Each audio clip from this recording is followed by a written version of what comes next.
Further ado, it is my pleasure really to introduce the next session, which is our startup presentations. We have a great lineup coming up. And also, I believe 4 wonderful judges will be here. I'm not sure if judges is the right word. They are here to ask questions of the startups that are going to be presenting. And so a little bit of housekeeping first. Each company that comes on is going to be given 3 minutes and only 3 minutes. And I'm going to do my best to remember to start the timer. And then the panel will have 9 minutes to ask questions. People in the audience, if we have extra time, you can put questions either in the app or just in the chat in Zoom. Trying to remember other housekeeping. Other than that, I think we are ready to kick this off and get going. I'm excited to meet everyone who's presenting today. And rather than trying to do my own introductions of our panel, I will ask our panelists to join the stage here and give a little bit just quick introductions. Panel, very quickly, who are you? I mean, I know you, good to see you. Hi, who are you? What do you invest in? And take it away, Z Holly. Hey, how are you? I'm Z Hi, Holly. I'm a venture partner with Good Growth Capital. We invest in early stage from pre-seed to Series A for our first checks in complex science and technology deals. Great, thanks.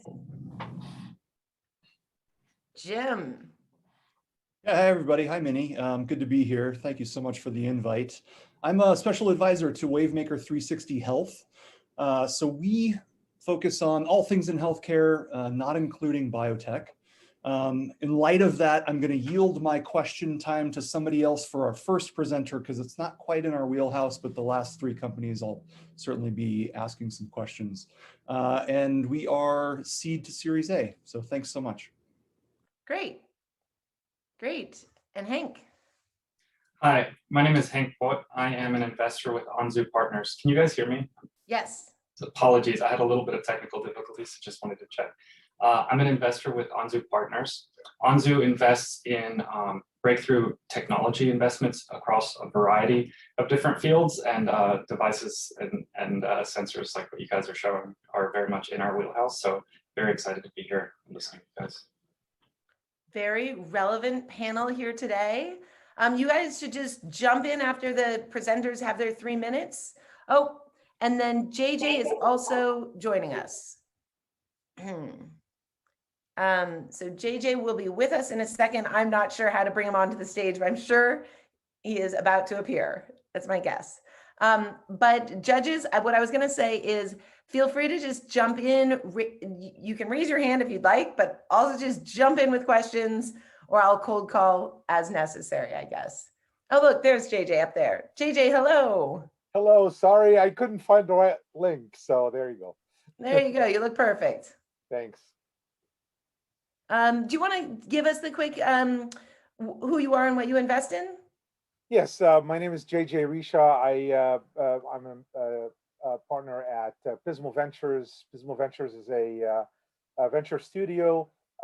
Mainly, we invest in startup companies. The list of companies we invest in is, longer than the ones we don't invest in. Mostly, we don't invest in pharma type companies. Otherwise, almost everything else we do.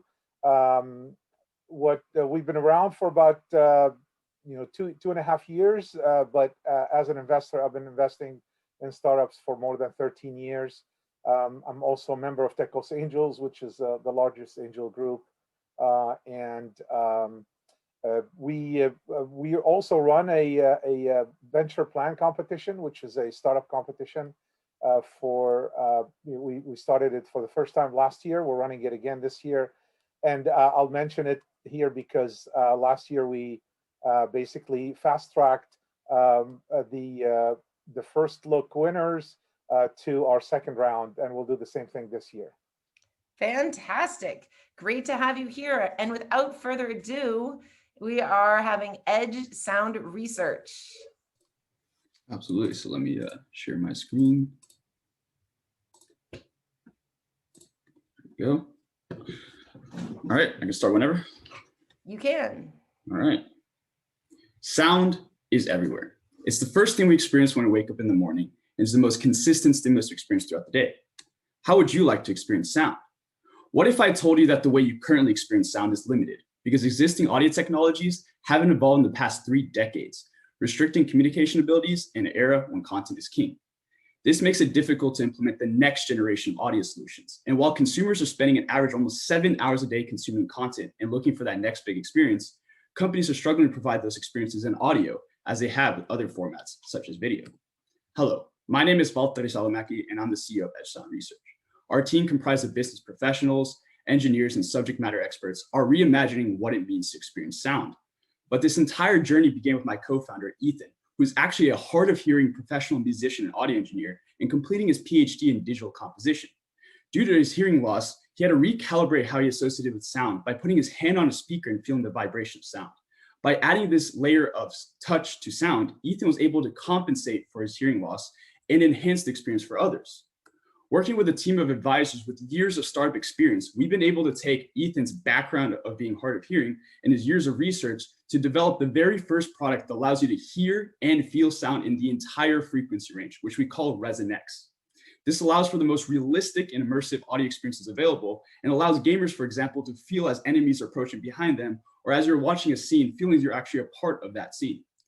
This product allows you to attach to any chair with our X straps, and it's using something called computational audio. So it's only going to get smarter over time by understanding its environment. Now, audio technology does have universal application across both mid and high markets, but we're going to be hyper-focused on the gaming industry, which is valued at $160 billion in 2020. It's all driven by experience. The gaming headset market alone is valued at $1.86 billion globally. Now, our business model is first going to start with a direct-to-consumer sales channel. We're also going to be doing licensing agreements with some strategic partners in the local market. We're eventually going to move into retail sales with more mass market focused products. Now, it's important to understand that there's other technologies out there that allow you to feel sound, such as haptic and tactile audio. But the thing with these technologies is that it only allows you to feel between 0 and 200 hertz. It's like a personal subwoofer, and they still require external devices such as headphones or speakers to be able to get the full sound experience. This moves into the next generation of audio solutions, which we call experiential audio, which allows you to feel and hear the entire frequency range all in a singular device, which we're the first of its kind. In the past 18 months, we've been taking this idea and turning it all the way into the first commercially viable product, which we're just starting our alpha testing, all while our team has been working remotely due to COVID-19. Our investment as today is $1.6 million in a post-money safe for a 12-month runway. And if there's 2 things I want you to remember from today's presentation, it's 1, we've invented the next generation of audio technology in a stagnant industry, and 2, consumers want new experiences now, and companies are competing for those customers' attention. So make a sound investment in the advancement of audio for all with Sound Research. Thank you for listening. Open the floor for some questions.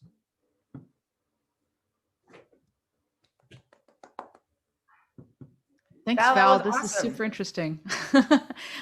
Yeah, so I was wondering if you can tell us a little bit. I love the story. I think that also with there's just so much potential now that home theater has in the last year has become even more important, obviously, not to mention gaming. I'm wondering if you could talk a little bit about, you did talk about the competition, which is great, what the barriers to entry would be for whether it would be those or others. Talk a little bit about your IP and, do you really need that kind of IP? Got it. Yeah, absolutely. So as for the barriers to entry, the one difficult thing when it comes to the concept of feeling sound is that it's very hard to conceptualize. You have to experience it the first time. The way that we like to explain it to people is it feels like you're at a music festival, you're in the front stage, right in front of those big speakers, and you feel like you're inside of that speaker. That's the sensation you get without destroying your ears. But the barrier of entry there is educating the population, which our competitors in the tactile audio space, Subpack and Woosier, have been doing since 2015. They've getting a bunch of investment capital just to push it into the market, educate the feeling sensation, have people try it out for the first time. But as for the IP overall, I think I can defer this to Ethan, who currently is in his car answering the questions, but he can answer when it comes to the IP itself, because this is actually his invention. And sorry, I was just switching to hear the first question. You said, what is the barrier of entry regarding the IP?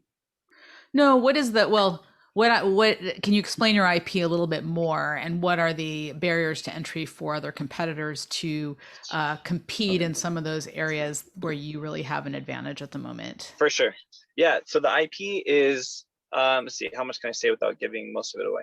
The IP is pretty cool as far as introducing the combination and the invention of a new format of sound. And I know it's kind of hard to conceptualize without actually trying it, but essentially it combines tactile and audible ranges of sound and puts them together. And the only way that works is through certain processing, certain kind of situations.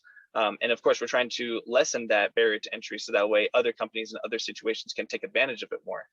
The good news is that in order to kind of either come up or challenge this, you kind of need a background of being hard of hearing your whole life. So I think that's something that we might be at least ahead of it, at least for, see, I'm 28 years old, so at least 28 years ahead in that regard. And then the rest of it, I think it's certainly something that's more difficult to conceptualize because people have a different paradigm of listening or using sound in the traditional form factor. And so changing that without just augmenting it through separate means, but actually changing the foundation of how people conceptualize sound was something that was a large barrier of entry in the research field for quite many years. Yeah, and I just realized that I kind of misunderstood your question at the beginning. So to kind of go back to the question of that, the barrier entry we can create and kind of moat we can create with our IP. Currently, technologies in the tactile sense, they can only go from 0 to 200 hertz because they're not using computational audio or any software solutions tied into their hardware solutions to make it so that you can get the entire range of tactile frequency. You can feel between 0 and 800 hertz. So current technology only go between 0 and 200 hertz. And they're focusing on just the low frequency, like a personal subwoofer. To also then add in the hearing sensation to any audio technology, it also requires you to excite materials.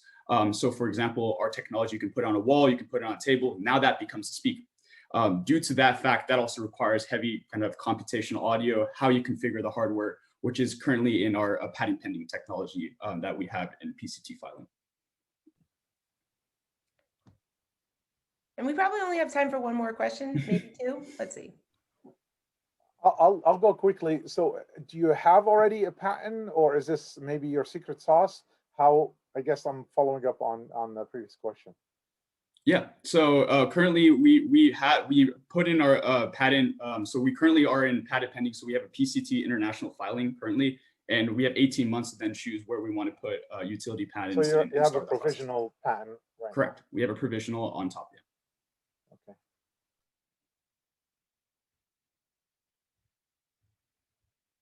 Wait, how live is it? Can I buy it? So you can currently actually try it out. We have an alpha program for Southern California. So actually we're allowing gamers or those that are very content enthusiasts to use our device completely free for the next for a 10-day period as we get usage data and finalize our feature sets. You know, as judges, we get one free, right? That's right. Absolutely. If you're near Riverside or want to visit Riverside in the next couple of weeks, there's a nice experience waiting for you. I hear the weather's really good right now. Oh yeah, nice and cold, nice and cold. Sure is. Anything else from the judges? Am I missing anything? Manufacturing. How are you manufacturing this? So currently, since this is a brand new technology, first of its kind, we actually 3D print our devices currently, and we can scale it out from there as we're creating our component sets and creating our custom PCB boards. From there, as we scale out, we can choose two options. One, we can actually create custom molds, which we can go directly to manufacturer, or two, we can leverage 3D printing farms and scale out that way as well. 3D printing gives us actually some opportunities to design the product where physical materials can actually replicate what we create with the product. So there's some pros and cons to both options. I like to experiment. It's fun. One quick one. What was your ask? What are the terms? So we're currently asking for $1.6 million for a 12-month runway, and that valuation is at $5.8 million as a post-money valuation. So you're pre-revenue, right? We're correct. We're pre-revenue currently. Okay. Fantastic. Super cool, you guys. I loved it. Thank you so much. Thank you so much. Thank you. Appreciate it. Thanks. All right, I'll bring on our next one. Jim, you know, I felt like I should have picked on you a little bit with your Sounds, your guitars behind you, your music. Anyways, we'll get you for this next one. Up next is Milo Sensors. All right. Let's see if we can share a screen here. Looks good. Excellent. My name is Bob Lansdorp. I'm the CEO of Milo Sensors. Our mission is to help people overcome challenges with alcohol to rebuild trust and self-confidence. So we're doing for alcohol what continuous glucose monitoring did for diabetes. So diabetes is a $327 billion problem that affects 34 million people. And in 2016, the first discrete continuous glucose monitor was launched. And today, just 5 short years later, continuous glucose monitors do $4.2 billion in annual sales. Now, alcohol use disorder is a $223 billion problem that affects 15 million people. And what I love about this market is that it's almost the same size as the diabetes problem, but it's completely overlooked by all the major players currently. And in 2020, we launched the first discrete continuous alcohol monitor. In the future, we predict that we'll be able to generate $1 billion in annual sales with our new technology. So the existing alcohol monitoring technology in the market is terrible. If you're using a smartphone breathalyzer, you might get a text message saying you need to blow into this breathalyzer in the next 15 minutes, or you'll get a non-compliance alert. And you'd have to remember to take it with you wherever you go. So it's a stressful and stigmatizing experience. And ankle bracelets are even worse. So if you're using an ankle bracelet, it would cause you quite a lot of stigma. You'd only get a weekly report. So you might be missing days of data. We've had customers tell us they miss multiple days of data, which caused them a non-compliance warning. And then not to mention the fact that these things are quite bulky. So if you were wearing one, we've had customers send us pictures of their bleeding and swollen ankles as a result of these things. Going for a jog with an ankle bracelet, not a pleasant experience. Despite their limitations, these alcohol monitoring ankle bracelets do $145 million in annual sales. So with the problems in the existing technology and the massive market opportunity, we created the ION platform. So ION combines our patented non-invasive sensing technology together with our smartphone app to help rebuild trust and self-confidence. And in the app, you can view your data at any time, get a calendar view, click on any day to get more details, to help rebuild continuous support and accountability with your support network, because you can share it with anyone in your network. Now, our beta testers have de-risked our value proposition. So we sold and shipped our first 10 units in December. And one of our beta testers, for example, she was sharing her data with her son to help rebuild some trust. And she was wearing ION for nearly every day for 3 months and decided she was feeling confident and was going to stop for the weekend. Well, we got a message from her son that following Monday who wrote in, "My mom just had a relapse in drinking and wants to restart with ION. Can you please send her new cartridges as soon as possible?" So for us, this was a powerful testimonial that our technology really can and is making a positive difference in people's lives. Our vision is to bring our technology to the 1 million people that seek help every single year. So our vision is that people that go for treatment, at the end of a typical 3-week stay that costs between $10,000 to $50,000, they'll leave home with an ION wearable to get continuous support and accountability in that key high-risk time back at home. We can help millions of people, and we're looking for advisors and other people to help join us on our mission. If you're interested in getting involved, check out ionwearable.com or contact me at contact@milosensor.com. Happy to take any questions.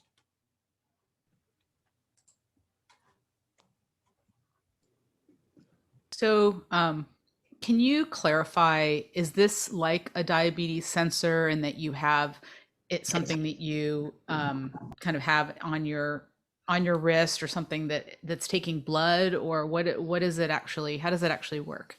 Yeah, great question. So this is our ION wearable. This is a prototype.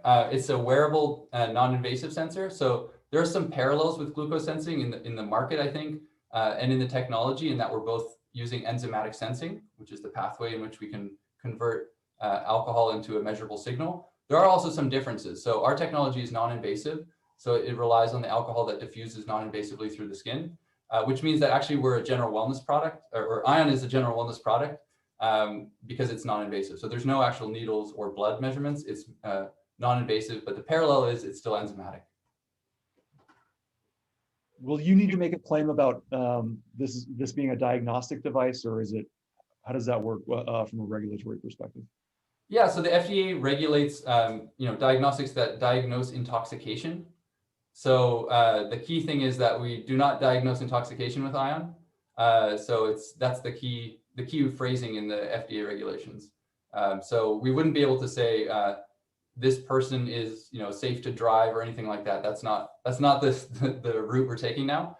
With ION, it's a general wellness product, and we're helping people with tracking alcohol consumption. Can you talk about the pricing model?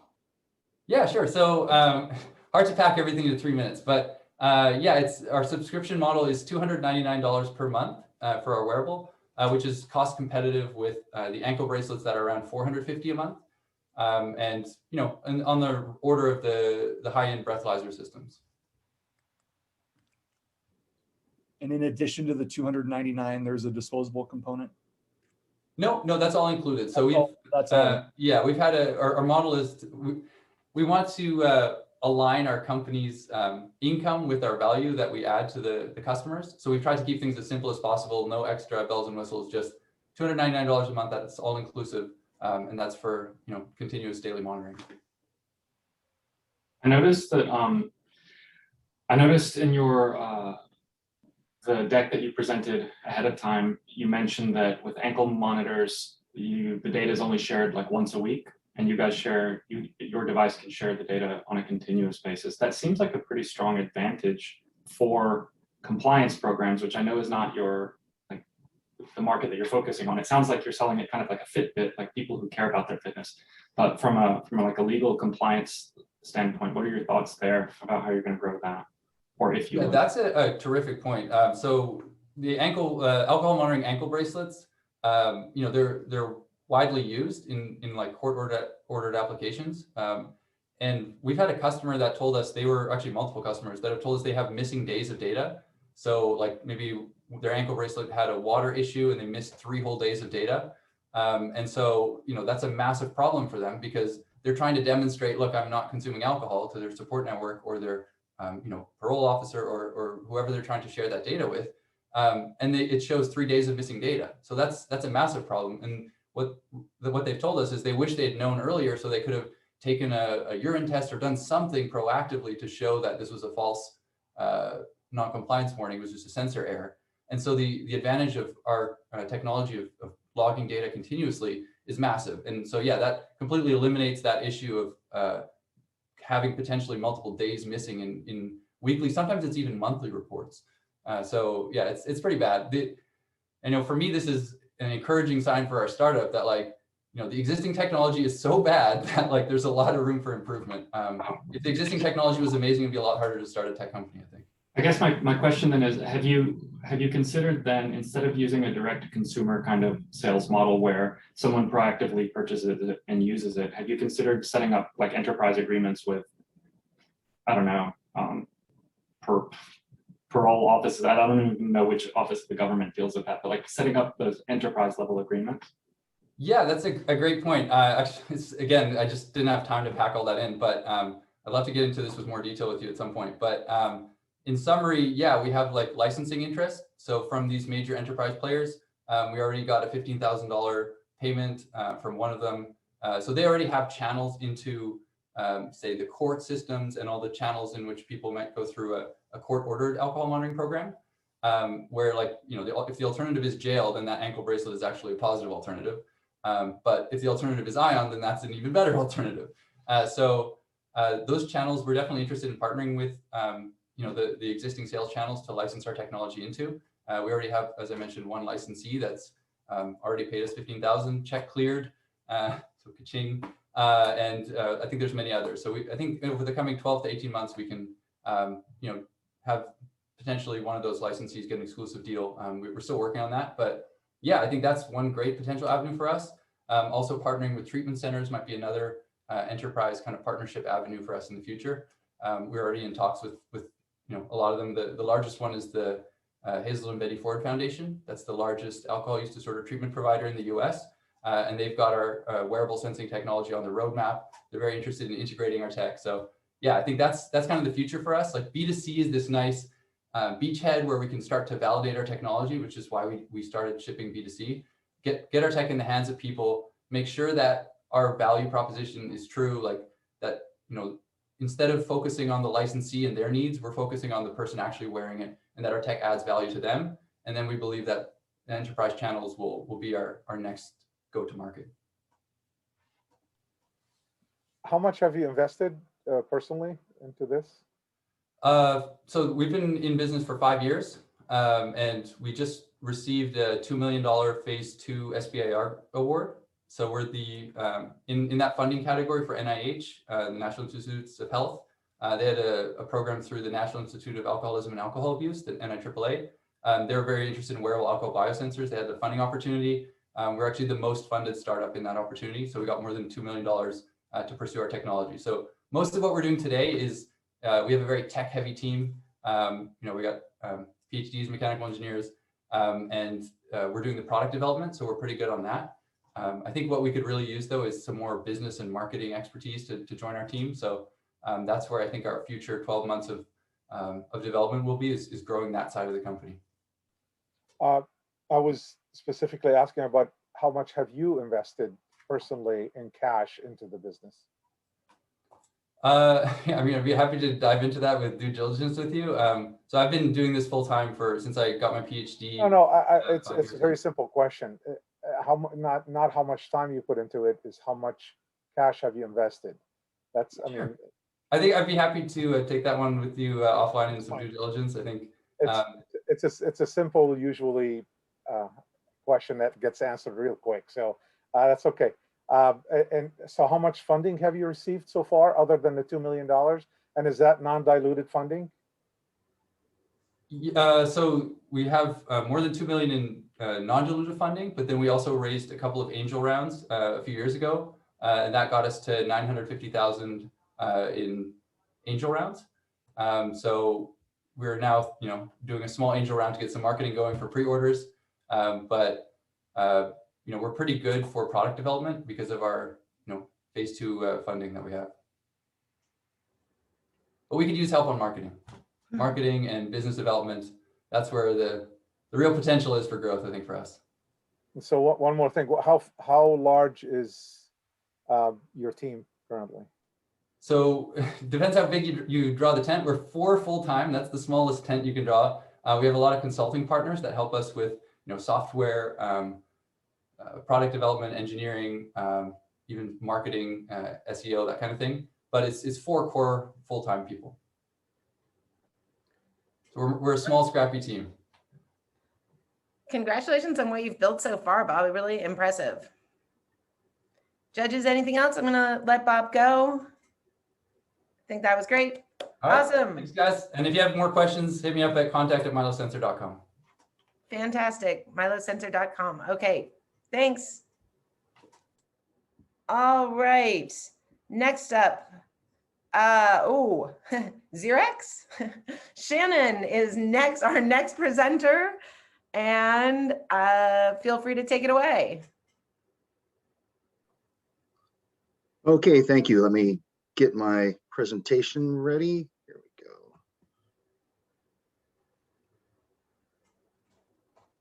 go. Okay, can you see the screen? Yes, looks great. Outstanding.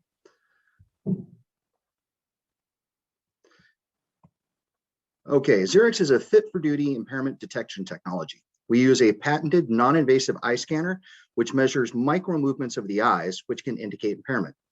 We've taken a scientific approach, which includes neuroscience research as well as human trials, and our objective is to ensure a safe workplace. 18 states have legalized recreational marijuana without a reliable means to determine if somebody's actually impaired. And at the same time, fatigue is the #1 safety issue for transportation companies. Fatigue costs employers over $136 billion a year in health-related costs and losses. The solution is our fit-for-duty technology. Again, it's a non-invasive eye scanner that uses artificial intelligence, which means the more we use it, the more reliable and accurate it becomes. We have a path to hardware independence within the next 12 months, and we're currently selling to Fortune 1000 companies. Why Zxerex? Well, all other drug testing technologies, including breathalyzers, urine tests, saliva tests, measure simply for presence. Zxerex patented solution measures for impairment. The California Civil Services and the State Personnel Board have both stated that testing positive for past use is not the same as being intoxicated at the workplace, or in other words, presence does not equal impairment. Our revenue model is a monthly recurring subscription base starting at $10 per employee, and we'll provide some integration services with timekeeping systems and back offices to provide scalability. Our go-to-market strategy is three-pronged. Of course, the shortest path to revenue is direct sales. Later, for scalability, we'll add a channel sales model, and we have regulatory support, which can create barriers to entry for our competition while removing barriers for us. We're currently under NDA with a Fortune 1000 oil and gas services company for our beta rollout. We're evaluating many other companies as well to be next in line, and we're building a customer advisory board to drive customer adoption and product development. Our staff is extremely experienced in startups and rapid growth, and we benefit from a very senior and well-connected board of advisors. In summary, we're in a beta, again, with a committed customer in hand. We have a path to mobility and software independence. We've raised $5.3 million to date. We're solving for a $100 billion problem, and we have a $2 million convertible note with $1 million left. Thank you. And then just so you guys know, I was filling in for Dr. Besserman, and joining me to field questions is one of our board members, Todd Ostrander. Great, fantastic. Well, I assume the judges will pop in with more questions because that was a quick overview. So take it away, judges. Thanks, Shannon. That's super interesting. I think that the timing is really critical with a lot of the decriminalization and legalization of cannabis. And it's been a concern that I've had about properly measuring it. So I appreciate your working on that. And I'm curious if you can talk about any sort of regulatory issues that you might have, or liability for these companies, potential discrimination, or, you know, what are some of the, as you talk to customers, what are some of the potential, questions that they're having? Help us understand that. Well, one of the organizations that we spoke to, their initial concern was that, and it's a transportation and logistics company, there are current protocols in place to determine if somebody is impaired, and it's a well-defined, reasonable suspicion protocol. And their concern was that if they introduced something new to it, it would invalidate that methodology.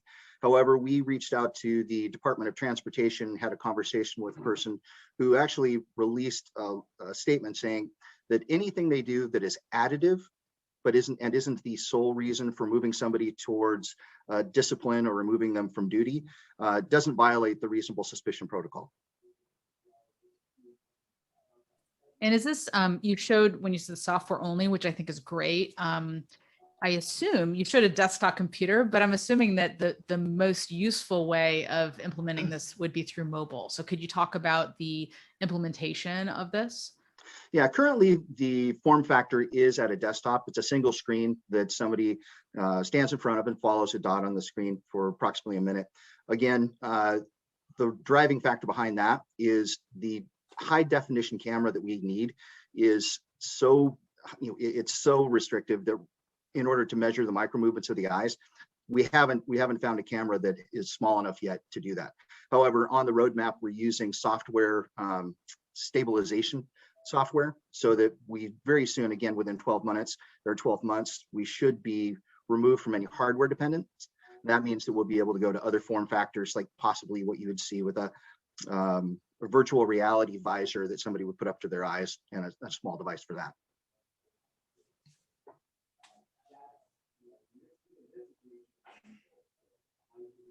Shannon, do you have any sense of what the sensitivity and specificity is going to look like for this device? Or I should probably break that down into two questions. Where are you at now on those numbers, and where do you think you can get to after you've got, you know, a bunch of data coming in and you've got the AI fully functioning? Shannon, you want me to take that? Yeah, you bet. Yeah, so at this point in time, just looking at the what are referred to as microsaccades in the eyes, we get to about 85% efficacy with the current product. When we add other factors around that are known to the environment, the individual, that includes the ability to stabilize the head, the ability to keep their eyes moving in certain directions, et cetera, that moves up to 97%. and greater than 97% in the numbers that we're finding. So that's based on the, what I'd consider to be relatively limited, but it's still a significant number from a statistical relevance perspective of the data that we have today, as a combination of the number of tests that we do, in addition to just the sheer statistical process. We expect that number will actually exceed 99%.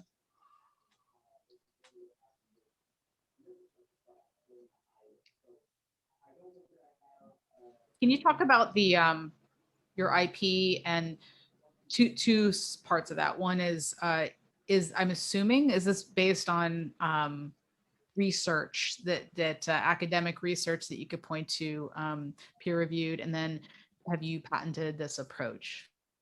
Yeah, so the technology is patented. It's a fairly broad patent. The patent covers all effectively drug use, if you will, or I should say the impact of drugs on the brain, not specific to any particular type of drug. It also covers diseases. This technology was developed in conjunction with Arizona State University and was part of their technology transfer group, SkySong. And as a result, when they went through the patent process, they captured as much as they could in the context of measuring microsaccades in the eyes. And so it includes, for instance, the ability to, to evaluate and determine whether or not certain diseases are present in the brain, in addition to the drug usage. Our specific technology license is to the utilization of drugs, and we also have one for fatigue. Fatigue is an incredibly important component here, and in fact, when you speak to the workforce, they'll tell you that fatigue is actually far more important than drug use. The number of people who show up at work fatigued versus impaired due to drugs is substantially higher, and it's exponential. So the patents that we have cover both of those. They have gone through. They've been both part of the patent development process, as well as the research that's been conducted is by neuroscientists that are Nobel laureates. And so there's been significant amount of, if you will, third-party validation of the methodology that we're using.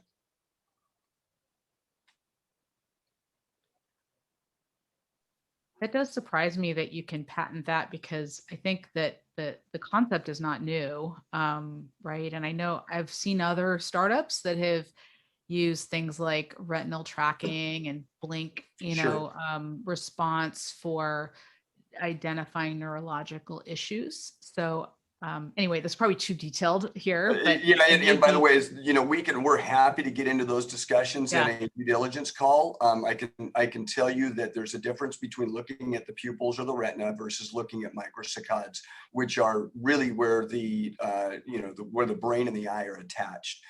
Very different than simply looking at eye movement.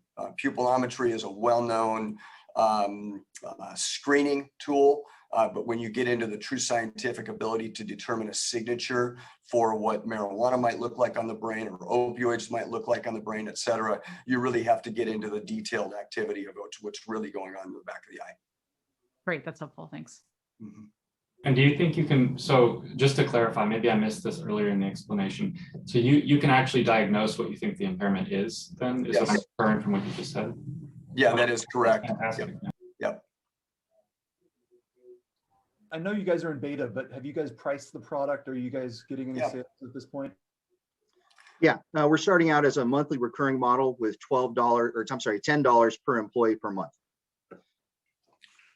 We do, based on our research that we've done in the market and companies that we've spoken to, we believe that that's our baseline. We actually believe that there are certain markets where it will actually move significantly higher than that, based on the criticality of the market. We mentioned our first beta customers in the oil and gas industry, and we're finding in the conversations that we're having with them that we're significantly underpriced for the opportunity, but all of our modeling has been built off of that $10 per month per price, or per month per user base. How do you pronounce it? Your name? Zxerex. Okay. Great. Anything else for Zxerex while we've got them here? We're about at time. Jim. Real quick, can you tell us about the terms of the note? Yeah, the terms of the note, it's an 8% note, 25% discount off of the Series A. and 20% warrant coverage.